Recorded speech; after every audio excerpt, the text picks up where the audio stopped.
Veteran and his dog watched New Year's fireworks in Manhattan. Then the dog found a buried secret. You're about to discover a New Year's Eve story that will completely change how you see Manhattan and the secrets buried beneath America's greatest city. This is the incredible true account of a veteran and his loyal service dog who stumbled upon something during the Times Square celebration that the city has been hiding for over 2 centuries. What they uncovered connects the Revolutionary War, forgotten subway tunnels, and a truth about New York that powerful people have killed to protect. Before we reveal this shocking discovery that rewrites the history of the city that never sleeps, please hit that like button, subscribe to our channel, and ring the notification bell. Trust me, you'll never look at the New Year's ball drop the same way again. Part 1.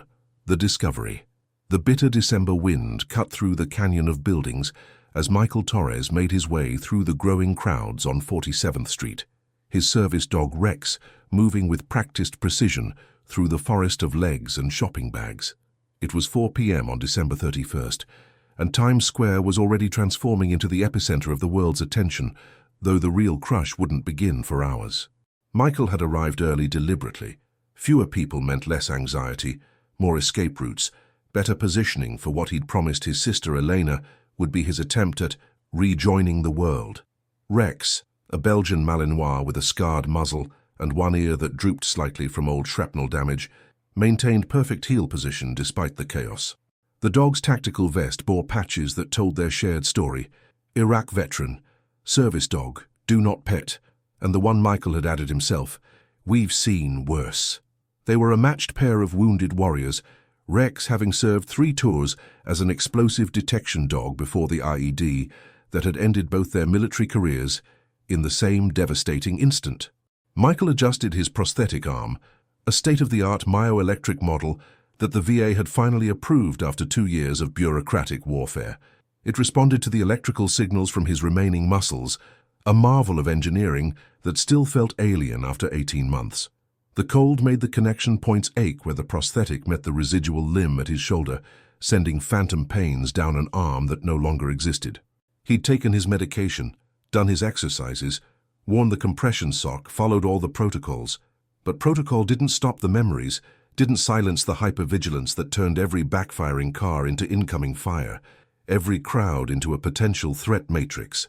The spot he'd scouted earlier in the week was still available, a small alcove near the corner of 47th and Broadway, partially sheltered by scaffolding from yet another Manhattan construction project.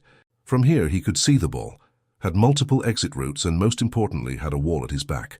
Rex settled beside him, the dog's 70-pound frame pressed against Michael's leg, providing the deep pressure therapy that helped regulate his nervous system. 6 hours, boy, Michael murmured, checking his G-Shock watch, the same one he'd worn through 3 deployments. We show face until maybe 10. Elena sees the photos, everyone's happy. Rex's tail gave a single wag of acknowledgement. The dog understood more than most people realized, not just the trained commands in English and Arabic, but the subtle shifts in Michael's body chemistry that preceded panic attacks, the micro-expressions that indicated flashback onset, the tension patterns that meant they needed to evacuate immediately. Rex had saved his life in Iraq, literally pulling him from the burning Humvee after the IED, and continued saving it daily in subtler ways. The crowd was still manageable. Tourists taking selfies, vendors selling overpriced souvenirs, NYPD officers establishing security perimeters. Michael forced himself to observe with civilian eyes rather than tactical assessment. That family from Ohio wasn't a potential threat using children as cover. They were just overwhelmed parents trying to give their kids a memory. That vendor wasn't conducting surveillance. He was just trying to make rent selling 2024 glasses that would be worthless in 8 hours. Eleanor had been right about one thing. He needed to stop living like he was still in Fallujah. But knowing and doing were different battles, and his therapist at the VA kept reminding him that healing wasn't linear. Some days were better. Some days he couldn't leave his Queens apartment. Today was supposed to be a good day, a symbolic new beginning. New year, new start. Same hollow promises he'd made last year. By 6 p.m. the crowd had thickened considerably. The December cold had descended with the sun, breath-forming clouds in the air, but the press of bodies created pockets of warmth. Michael had positioned himself strategically, using the scaffolding to limit approach vectors, keeping Rex on his left side where the dog could compensate for his missing arm. They'd developed this system over months of practice, Rex learning to be his left-side awareness, creating space when needed, blocking people from bumping his prosthetic. The police presence had intensified. Uniformed officers, plainclothes detectives, and Michael spotted at least 3 counter-sniper positions that civilians wouldn't notice. His mind automatically calculated fields of fire, blast radiuses, evacuation routes. "Stop it," he told himself. "You're not in a combat zone. This is Times Square. This is safe." But then Rex's entire demeanor changed. The transformation was instant and unmistakable. The dog's muscles tensed, his head lowered, ears forward, nose working intensively. Michael knew this posture intimately. Rex had found something. In Iraq, this behavior had meant explosives, weapons caches, hidden tunnels. The dog's tail was straight, trembling slightly with the intensity of focus that meant the detection was significant. "What is it, boy?" Michael kept his voice calm, but his hand automatically moved to where his rifle should have been, finding only empty air. His heart rate spiked, muscle memory flooding with combat chemicals. Rex was focused on the ground, specifically on a maintenance grate about 10 feet away. It looked identical to hundreds of others that dotted Manhattan's streets, providing ventilation for the massive subway system below. But Rex was indicating with the passive alert he'd been trained for, sitting, staring, waiting for his handler to investigate. Michael moved closer, trying to appear casual. The last thing he needed was to cause panic. But as he approached the grate, he could smell it too. Something chemical, not quite explosive but familiar. Cosmoline, gun oil, the preservation compounds used on military equipment for long-term storage. A police officer had noticed their behavior, approaching with the careful confidence of NYPD, who'd learned to take veteran service dogs seriously. "Everything okay, sir?" The officer, whose nameplate read Murphy, kept his hand casual, but ready. "My dog's alerting to something under this grate," Michael explained, pulling out his VA identification and Rex's service dog certification. "He's military trained, explosive detection, 3 tours in Iraq." Murphy's expression sharpened immediately. He spoke into his shoulder radio, using codes Michael recognized. Within 90 seconds, they were surrounded by a subtle but effective security perimeter. The bomb squad arrived in 3 minutes, impressive even by Manhattan standards. The squad leader, Sergeant Rodriguez, was a fellow veteran. Michael could tell by his bearing, the way he moved, the 1,000-yard stare that came from too many close calls. "Your dog got a good nose?" "The best. Saved my unit from IEDs 12 times. Whatever's down there, it's not normal." Rodriguez's team used vapor detectors, electronic sniffers, every tool in their arsenal. No explosives. But there were traces of petroleum distillates, metallic compounds, and something else. Organic decomposition. But old, very old. "We need to open it," Rodriguez decided. "Can your dog work confined spaces?" "We both can," Michael replied, though the thought of going underground made his skin crawl. Confined spaces, limited exits, darkness, everything his PTSD told him to avoid. They cleared a perimeter, using the convenient excuse of a gas leak to move civilians back. The grate came up with surprising ease, revealing not the expected utility tunnel, but carved stone steps descending into darkness. The construction was old, not 20th century infrastructure, but genuine stonework, fitted blocks that predated modern Manhattan. Rodriguez went first, followed by Michael and Rex, then 2 more officers. The stairs descended about 20 feet before opening into a corridor. Michael's tactical flashlight, he still carried one everywhere, illuminated walls that shouldn't exist. This wasn't subway construction or utility tunnels. This was architectural, deliberate, old. The walls were limestone blocks, precisely fitted without mortar, a technique Michael recognized from historical sites he'd guarded in Iraq. But this wasn't Middle Eastern construction. This was European, probably 18th century. Tool marks on the stone suggested hand carving, and there were inscriptions, mostly worn but some legible, dates, initials, symbols that looked military. Rex moved forward purposefully, not searching but following a specific scent trail. His behavior suggested not immediate danger but significant discovery. The corridor ran roughly north-south, with smaller passages branching off.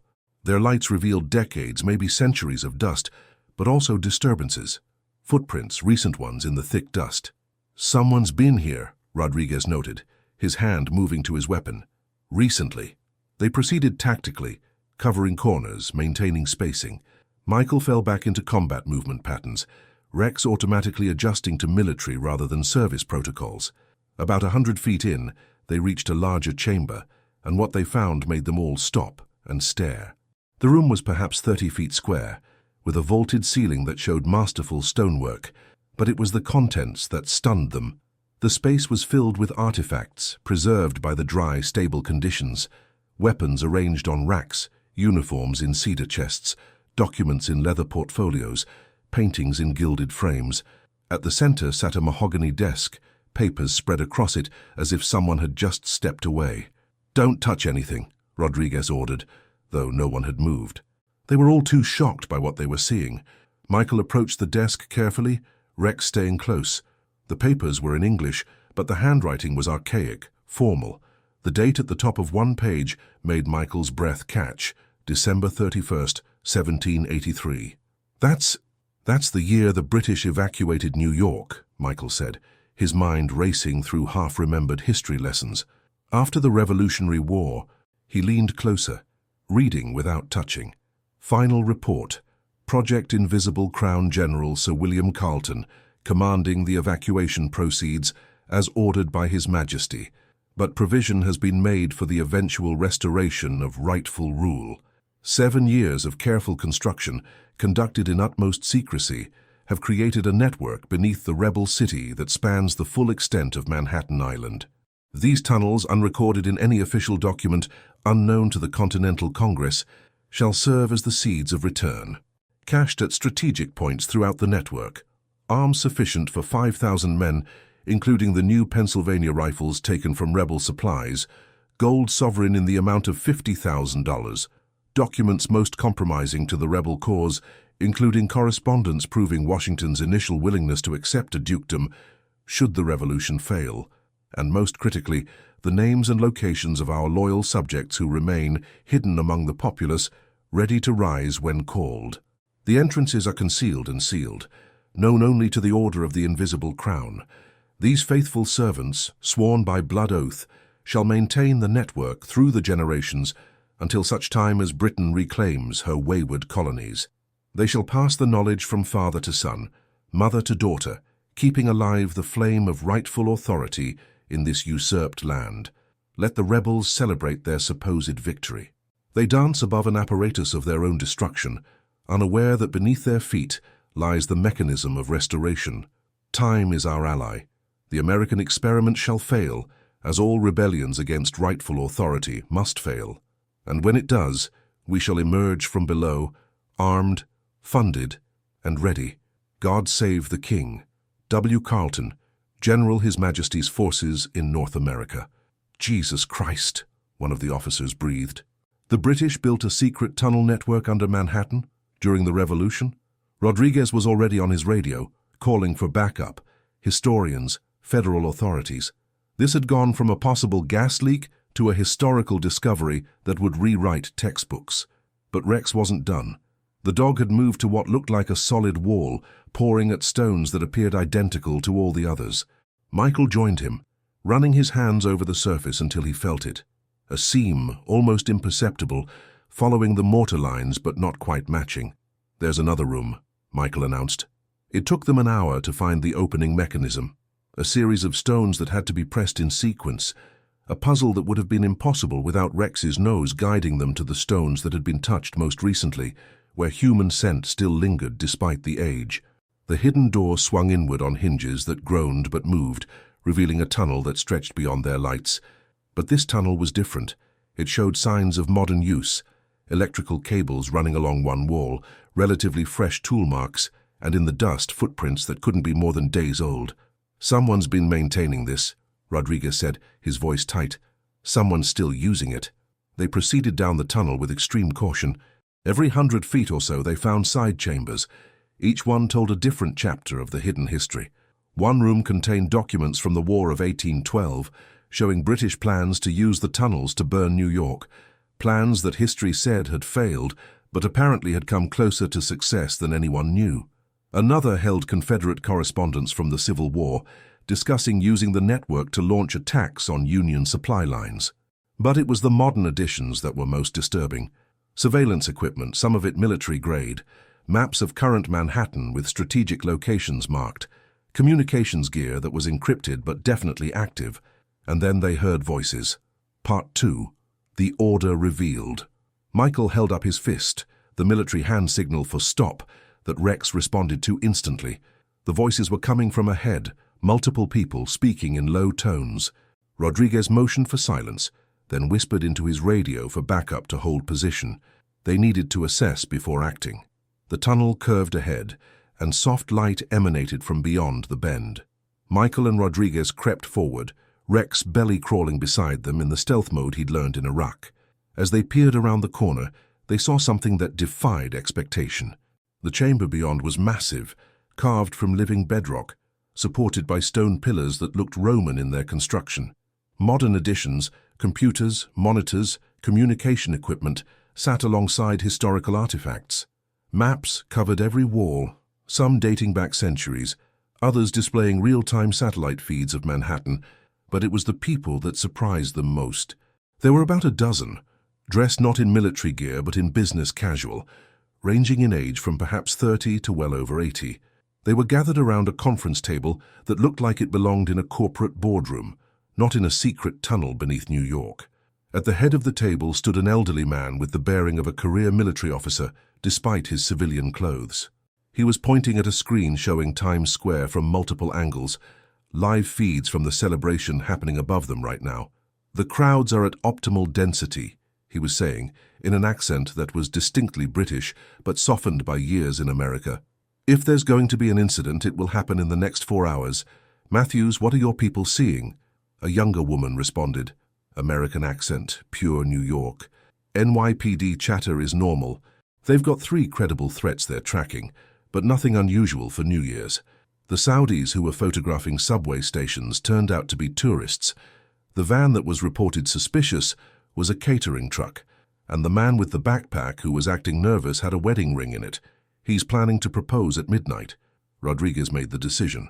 He stepped into the room, weapon drawn, but not directly threatening.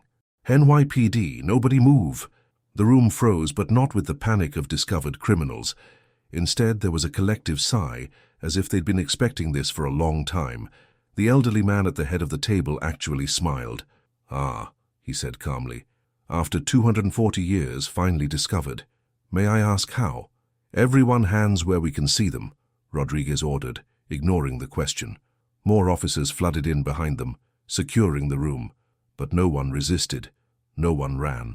They all simply raised their hands with an air of resignation, mixed with relief. Michael entered with Rex, who immediately began cataloguing the room with his nose, tail wagging slightly, his indication that he detected no immediate threats, no explosives, no weapons beyond what the police were carrying. The elderly man spoke again. "My name is Sir Reginald Worthington, Knight Commander of the Order of the British Empire, retired Colonel British Intelligence, and current Keeper of the Invisible Crown." He said it matter-of-factly, as if introducing himself at a cocktail party.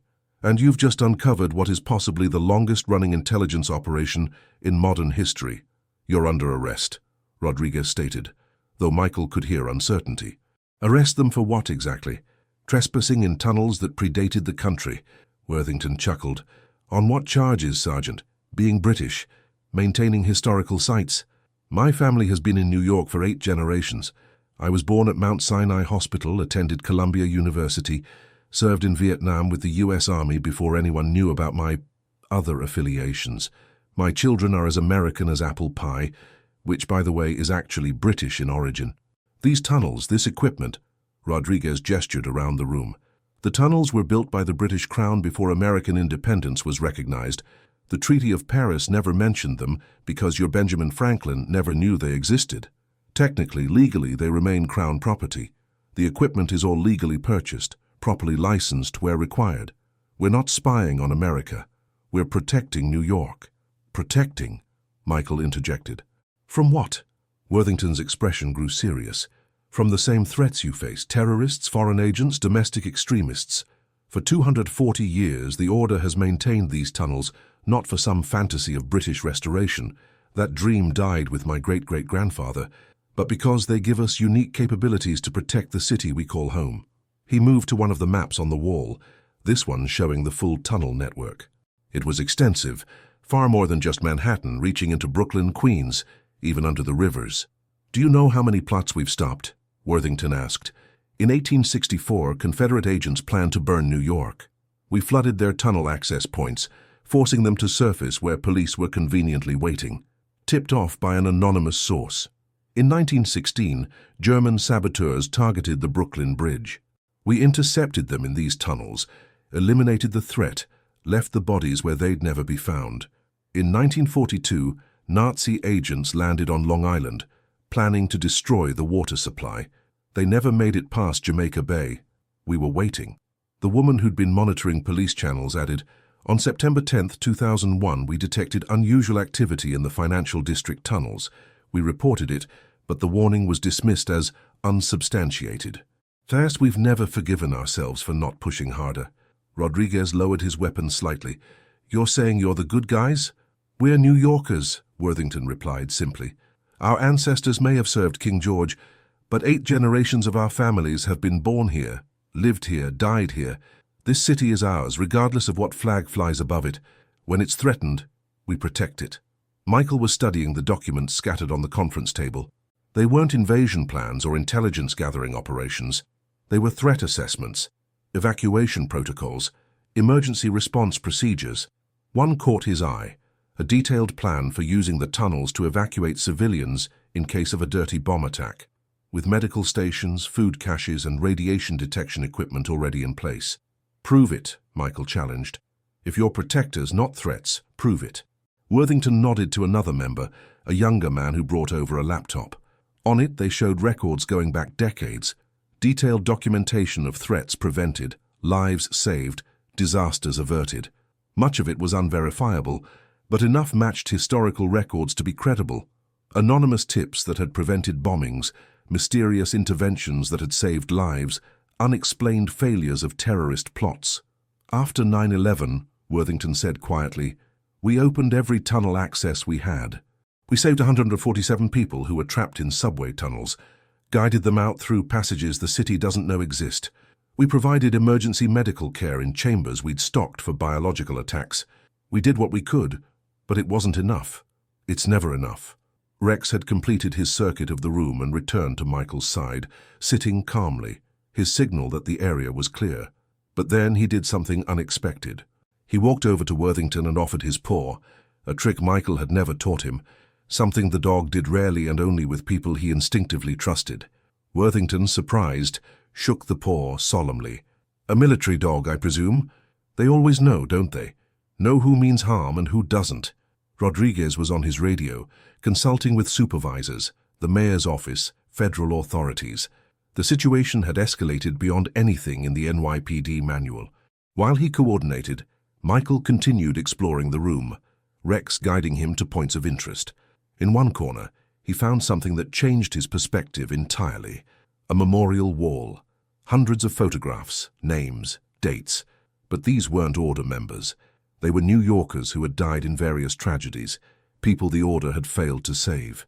Each photo had a small plaque with details. Sarah Martinez, age 28, North Tower, 102nd floor. Warning delivered too late. Timothy Chen, age 8, East River Ferry disaster, 1904. Tunnel access blocked by construction. "We remember them all," Worthington said, having followed him. "Every failure, every life we couldn't save. It's our burden, our reminder, that even with all these tunnels, all this knowledge, we're not omnipotent. We're just people trying to protect our city with tools our ancestors left us." The woman from the conference table joined them. "I'm Margaret Harrison. My family has been part of the Order since 1784. Every generation we take an oath, not to Britain, not to the Crown, but to New York, to protect its people, preserve its history, guard its future. We've evolved from loyalists to New Yorkers to whatever we are now. Guardians, perhaps." "How many of you are there?" Michael asked. "Active members? About 300, but we have supporters, people who know pieces of the truth, throughout the city. Police officers who don't ask too many questions when we provide tips. Construction workers who carefully avoid certain areas. Historians who steer research away from sensitive topics. Rodriguez returned from his radio consultation, his expression grim.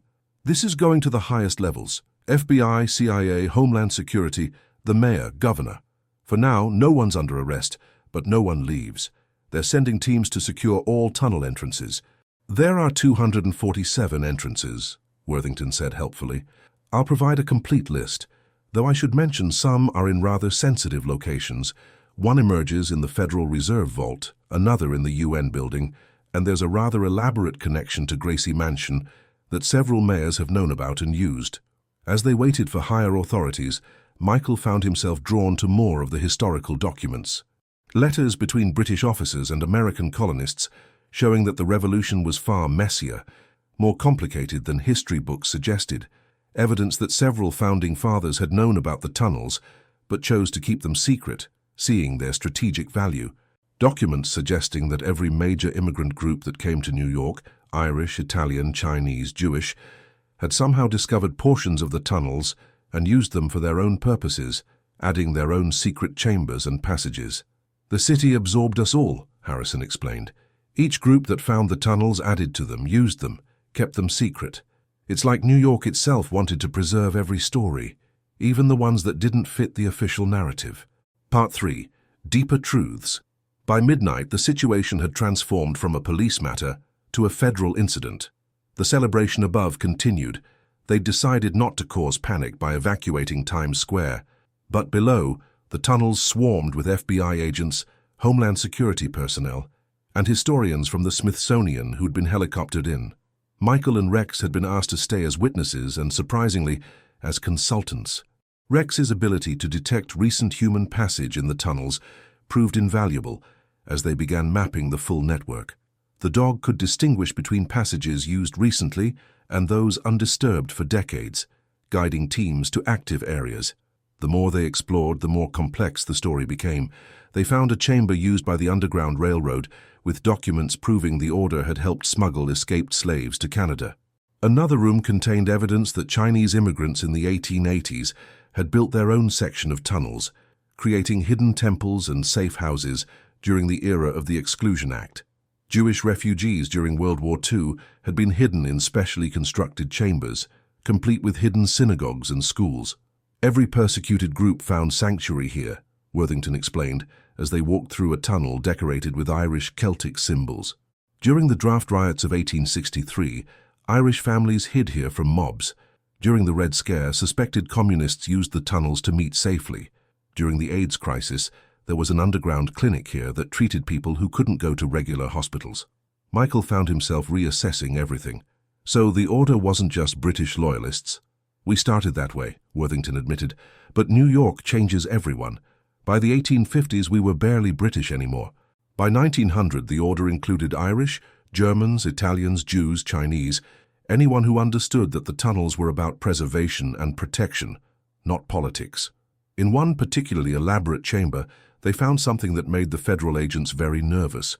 A complete command center that had been monitoring communications throughout New York.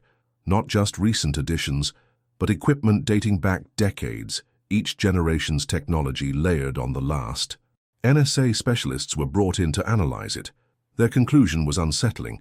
The order had been intercepting and analyzing communications in New York for at least 50 years, possibly longer.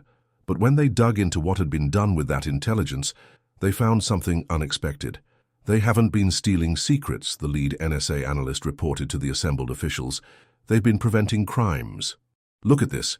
They intercepted plans for a bank robbery in 1987, anonymously tipped off police.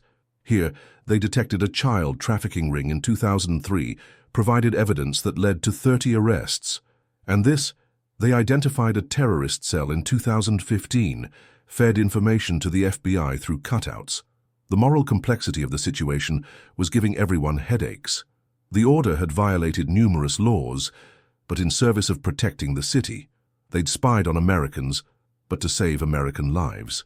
They'd maintained a foreign intelligence network, but one that had evolved into something uniquely New York. As dawn broke on January 1st, 2024, Michael emerged from the tunnels exhausted, but exhilarated.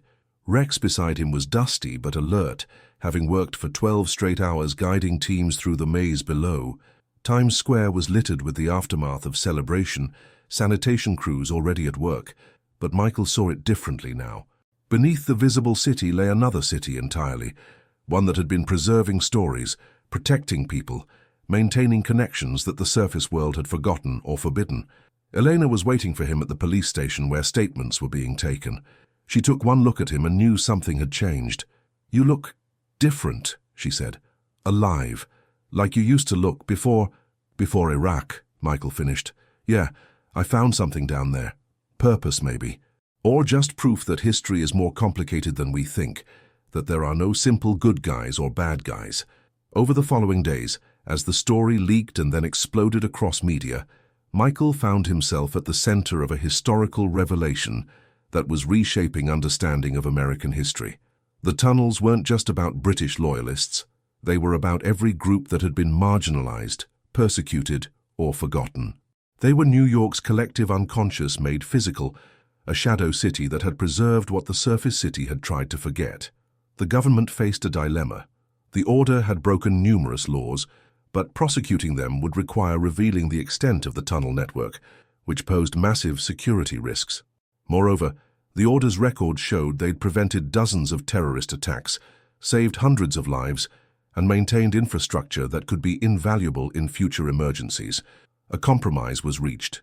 The order would be officially dissolved, its intelligence operations ended, but its members would become consultants helping map and secure the tunnels. The historical sections would be preserved as museums, while strategic sections would be integrated into the city's emergency response infrastructure. Worthington, facing potential espionage charges, made a deal. He would reveal everything, every tunnel, every secret, every operation, in exchange for immunity and the promise that the historical artifacts would be preserved and made public. After 240 years of secrecy, he said at the press conference announcing the deal, "It's time for the truth. All of it. The beautiful and the ugly, the heroic and the shameful. New York deserves to know its full history." Part 4. Revelations and Connections. The systematic exploration of the tunnels took months and yielded discovery after discovery. A chamber near Wall Street contained documents proving that Alexander Hamilton had known about the tunnels and had used them to move gold during the early days of the federal banking system. Another section near the Brooklyn Bridge held Chinese artifacts from the 1870s, including what appeared to be the first Chinese-language newspaper printed in New York, predating the official historical record by a decade. Michael had become part of the official exploration team, Rex's unique abilities making them invaluable. The dog could detect human remains, hidden chambers, and recent passages that technology missed. But more than that, Michael found himself becoming a bridge between the order and the government, trusted by both sides. It was Rex who made the next major discovery. They were exploring a section beneath Central Park when the dog became agitated, pawing at what appeared to be a natural rock formation. Hours of careful excavation revealed another tunnel, older than the British construction, carved using techniques that didn't match any European methods. Inside they found artifacts that predated European colonization by centuries, Native American pottery, tools, and most remarkably, a form of writing that archaeologists couldn't immediately identify. The Lenape, the original inhabitants of Manhattan, had their own tunnel system which the British had later discovered and incorporated. Layers upon layers, Dr. Sarah Chen, the lead archaeologist, marveled. Every group that came to Manhattan found the tunnels left by those before and added their own. It's like the island itself wants to preserve every story, every people who've called it home. The discovery led to collaboration with Native American historians and tribal leaders. Elder Joseph Crow Dog of the Lenape Nation wasn't surprised. "Our oral histories speak of the paths beneath the earth," he said, examining the artifacts with reverence. "Places where we could speak with ancestors, where we preserved sacred items from those who would destroy them. We always knew they were there. We just stopped talking about them when we realized others were listening." The integration of Native American history into the tunnel narrative changed everything. The British hadn't created the network. They'd expanded something that already existed. The Order hadn't been the first secret keepers. They'd inherited a tradition that went back millennia. Michael found himself spending more time in the tunnels than above ground. There was something about them that called to him, perhaps the same thing that had called to Rex.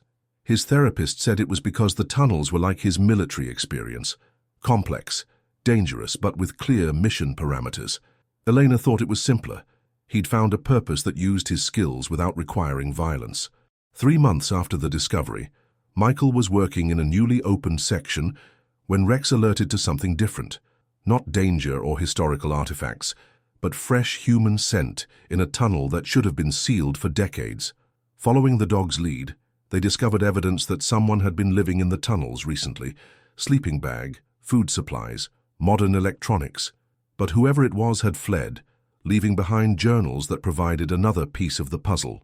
The writer identified himself as Thomas Chen, no relation to Dr. Chen, a descendant of Chinese immigrants who'd used the tunnels in the 1880s. His family had maintained knowledge of certain sections for 5 generations, using them to preserve artifacts and documents that mainstream museums wouldn't accept. Evidence of Chinese contributions to building New York that had been erased from official history. "We're not the Order," he'd written. "We're something older, or maybe just parallel." Every immigrant group has had keepers, people who preserved what America wanted to forget. The Irish remember the coffin ships and the riots. The Jews remember the quotas and the restrictions. We remember the Exclusion Act and the erasure. The tunnels keep all our memories, even when the city above wants to forget. This led to the discovery of other groups maintaining their own sections of the tunnels. A society of African American historians had been preserving evidence of black contributions to building New York since the 1920s. Puerto Rican families had documented their community's struggles and triumphs in hidden chambers since the 1940s. Each group had thought they were alone, keeping their secrets in isolation, not knowing they were part of a larger pattern. The revelation prompted a series of meetings between these various groups, mediated by the government, but really organized by the groups themselves. Michael attended as an observer, Rex lying quietly at his feet, and witnessed something remarkable, the birth of a collective understanding that New York's true history was far richer and more complex than anyone had imagined.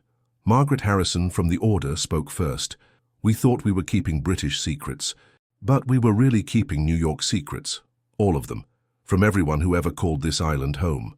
Joseph Crow Dog responded, "The Earth doesn't belong to anyone. It remembers everyone. These tunnels are its memory, and we've all been adding to it without knowing we were part of the same story." A year after the initial discovery, the first public museum opened in a section of the tunnels near City Hall. Michael was there as a guide, Rex as the official mascot, telling tour groups about the discovery and the complex history it revealed. The museum didn't present a simple narrative, but rather overlapping, sometimes contradictory stories, British and American, native and immigrant, official and secret. The most popular exhibit was the Letters Room, where they displayed personal correspondence found throughout the tunnels. Love letters between British soldiers and American women during the Revolution, messages between separated families during various wars, notes left by immigrants for family members who might follow. Each letter added a human dimension to historical events that textbooks reduced to dates and battles. One letter particularly moved visitors. December 31st, 1783. "My dearest Mary, tomorrow I sail with the evacuation fleet, duty-bound to king and country. But my heart remains in New York, in the secret places where we met, where we loved despite the war between our nations.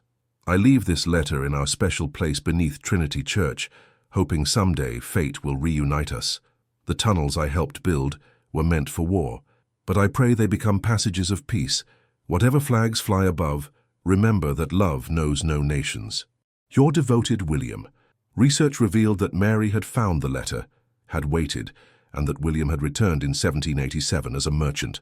They'd married and had 7 children, their descendants still living in New York, some of them members of the Order, without knowing their connection to its origins. Part 5. Modern Implications.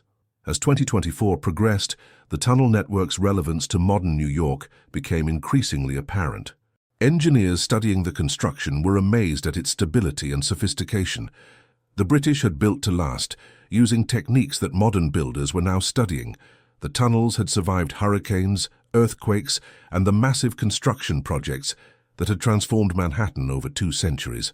More importantly, the network offered solutions to contemporary problems. Sections could be converted into storm shelters for hurricanes, evacuation routes for terrorist attacks, or even emergency housing for the homeless during extreme weather. The Order's modernizations had included air filtration systems, water purification, and communication networks that could function independently of the city's main infrastructure. But there was resistance. Property developers were concerned about tunnels under their buildings. Security agencies worried about terrorists using the network. Historical preservationists wanted everything maintained exactly as found, while modernizers wanted to upgrade everything for current use. Michael found himself in the middle of these debates, serving as a liaison between various interests. His military background gave him credibility with security officials, while his role in the discovery made him trusted by historians and the Order. Rex had become something of a celebrity, appearing on morning shows and in documentaries, though he remained what he'd always been, a working dog with a job to do. The turning point came during a severe storm in March 2024. Hurricane-force winds and flooding overwhelmed the city's infrastructure. Spontaneously, people who knew about the tunnels began using them for shelter. The Order members, officially dissolved but still organized, opened emergency sections, activated pumps, and guided people to safety. Michael and Rex worked for 72 straight hours, leading rescue teams through flooded subway tunnels to access points that allowed them to reach trapped residents. The tunnels that had been built for invasion became lifelines for salvation. Over 3,000 people took shelter in various chambers, with Order members and tunnel historians providing guidance that official emergency services couldn't match. The storm's aftermath changed public perception. The tunnels weren't just historical curiosities, they were vital infrastructure that could save lives. The city officially integrated certain sections into its emergency management plan, while maintaining others as historical sites. Worthington, now 84 and officially retired from any intelligence work, became an advisor to the integration project. "My ancestors would be appalled," he said with a wry smile. "They built these tunnels to retake New York for Britain. Now, they're being used to protect New York from everything except Britain, which hasn't been a threat for 2 centuries. The integration revealed more secrets. A chamber beneath the financial district contained gold. Not British sovereigns, but American eagles hidden during the War of 1812, when the British burned Washington, and New York feared it would be next. Another section held Prohibition-era whiskey, perfectly preserved and worth millions to collectors. A tunnel near the Museum of Natural History contained fossils and artifacts that had been hidden during World War II, fearing Nazi invasion. Each discovery added to New York's understanding of itself as a city that had always been under threat, always been protecting itself, always been hiding treasures against future catastrophes. Michael's role evolved from discoverer to guardian. He was appointed director of the Tunnel Heritage and Security Commission, tasked with balancing preservation, security, and public access. Rex, despite his advancing age, he was now 11, elderly for a working dog, continued to accompany him, though they worked shorter days. The anniversary of the discovery, December 31st, 2024, was marked by a special ceremony in Times Square. The ball drop included a new tradition, a moment of recognition for the hidden history of New York, the tunnels that had protected and preserved the city's true story. Michael stood on the main stage with Rex, Worthington, Harrison, Crow Dog, and representatives of all the groups who'd been keeping secrets in the tunnels. As midnight approached, he spoke to the crowd. A year ago, Rex found something that had been hidden for 240 years, but he really found something that had been hidden much longer, the truth that New York has always been complex, always been divided, always been threatened, but always been resilient. The tunnels don't tell a simple story of good versus evil, patriots versus loyalists, us versus them. They tell a human story of people trying to preserve what they love, protect what they value, and survive whatever comes. He looked down at Rex, who despite the noise and crowds remained calm, the perfect service dog to the end. We learned that secrets can protect but also divide. That history is never as simple as we're taught. That every group that's come to this island has added to its story, whether that story was welcome above ground or had to be preserved below. The tunnels are New York's collective memory, holding truths that don't fit the official narrative but are no less real. The countdown began. 10, 9, 8. Worthington stepped forward, his voice carrying despite his age. For 240 years, my family kept secrets. Tonight, we celebrate the end of secrets and the beginning of complex truth. 3, 2, 1. The ball dropped, fireworks exploded, and for the first time the celebration included recognition of all of New York's history. Native and immigrant, patriot and loyalist, documented and undocumented, above ground and below. Rex barked once at the fireworks, the same alarm that had started everything a year ago, but now Michael heard it differently, not warning, but announcement. We're here, we survived, we discovered, and we're ready for whatever comes next. Epilogue. Living history. 2 years after the discovery, the tunnel network had become integrated into New York's fabric in ways no one could have predicted. Tourism to the historical sections generated millions in revenue. The emergency shelter sections had been used 3 times, saving hundreds of lives.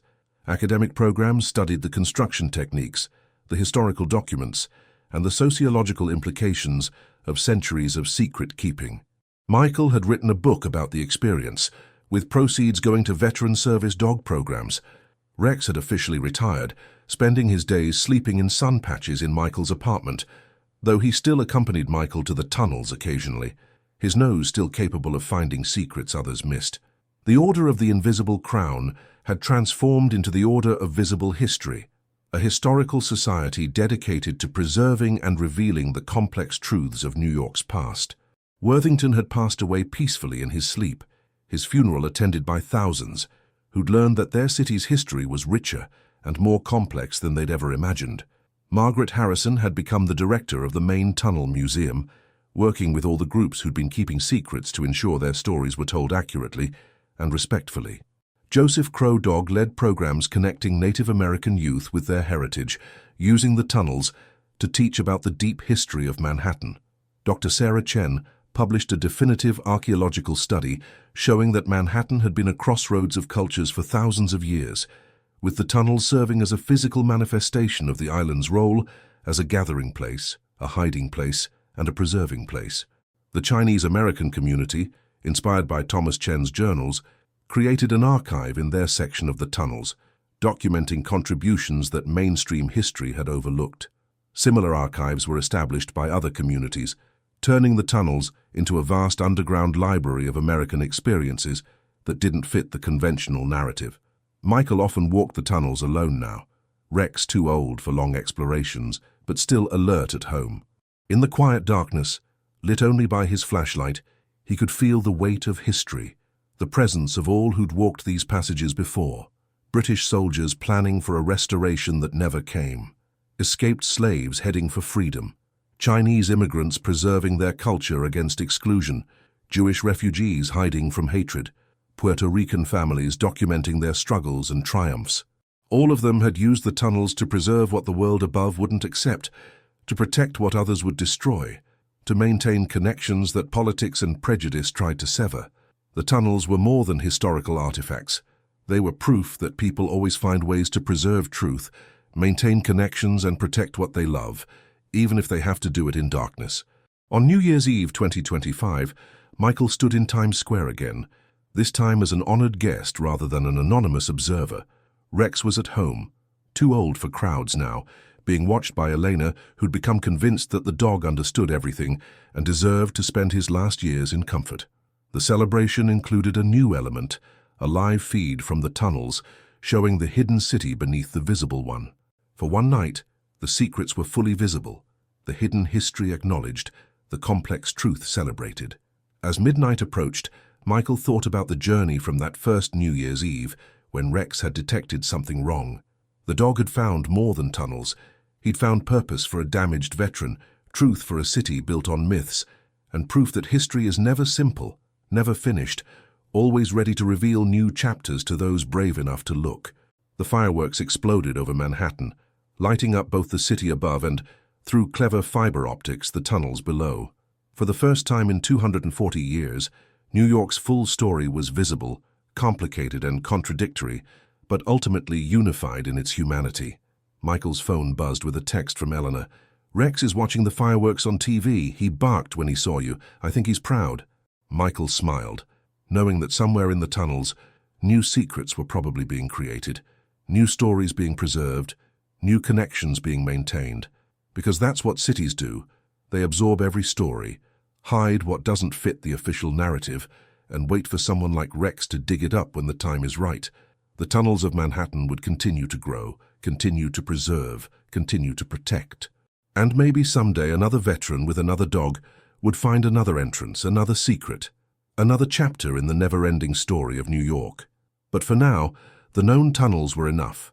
Proof that history is layered, that truth is complex, that every generation thinks it knows the full story, only to discover there's always more hidden below, waiting to be found, waiting to change everything we thought we knew. The city that never sleeps had finally awakened to its own history and found it more beautiful, more complex, more human than anyone had imagined. And it had all started with a dog's nose, a veteran's courage, and the willingness to follow instinct into darkness to find truth. If this incredible story has changed how you view New York and the secrets beneath our greatest cities, please hit that like button and subscribe to our channel. Share this with someone who needs to know that history is never as simple as we're taught, that veterans and service dogs continue serving in unexpected ways, and that sometimes the greatest discoveries happen when we follow our instincts into the unknown. Thank you for joining us on this extraordinary journey beneath Manhattan's streets. Remember, every city has its secrets, its tunnels both literal and metaphorical, waiting for someone brave enough to uncover them. The truth is down there, complicated and beautiful, waiting to be found.